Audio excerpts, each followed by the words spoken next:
हमको स्कूल से ये मैसेज आया कि बॉम्ब स्केयर है, तो प्रिकॉशनरी मेजर्स की वजह से आप लोग हम स्कूल बंद कर रहे हैं, आप बच्चों को पिकअप कर लीजिए। मेरी बस ड्राइवर से जब बात हुई तो उन्होंने बोला कि हम पिकअप कर लेंगे। फिर जब यहाँ वो आए तो बस को मना किया स्कूल ने कि बस में नहीं भेजेंगे, आपको खुद आना पड़ेगा। तो फिर मैं अभी खुद आके पिकअप करता हूँ। कितने बजे मैसेज आया था?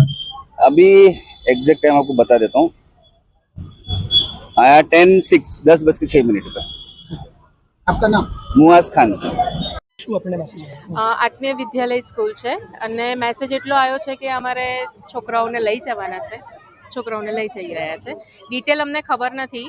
સેમ કે પોલીસવાળા બેઠા છે અંદર અને અમને કોઈ આઈડિયા નથી કે શું થઈ રહ્યું છે, પણ છોકરાઓને આપી દઈ રહ્યા છે અને વી આર સેફ નાવ. જ્યારે એવું ફીલ થાય છે. અચાનક મેસેજ મળ્યો અને સ્કૂલ પર આવ્યા, આ પછી કેટલી બીક લાગતી? એકચ્યુઅલી અમે વિધિન 5 મિનિટ્સ અમે અહીંયા પહોંચી ગયા છીએ. કંઈ જ વિચાર્યા વગર શું થશે શું નહીં, પણ એટલીસ્ટ મેસેજ આવ્યો કે 11:15 લેવા આવવાના છે, પણ છતાં પણ અમે વહેલા આવી ગયા હતા, જેથી કરીને અમને એવું ફીલ થાય કે ના, અમે પણ સેફ છે, અમારું છોકરું પણ સેફ છે. ડોગ સ્કોડ ને બોમ્બ સ્કોડ અંદર ફરે છે એટલે ફરે છે, બટ અમને એક્ઝેક્ટલી ફાઇનલ આન્સર કંઈ જ ખબર નથી. બટ એટલું જ ખબર છે કે કંઈક છે અંદર કેટલી બીક હતી હાલ? છે. આ બહાર આવ્યા પછી મારા ગૂઝબમ્સ ઓછા થઈ ગયા. આઈ ફીલ કે મારું ચાઇલ્ડ અને મેક્સિમમ બધા ચાઇલ્ડ આવી રીતે બહાર આવી જાય ત્યારે સેફ ફીલ થાય. શું નામ તમારું? દિવ્યા.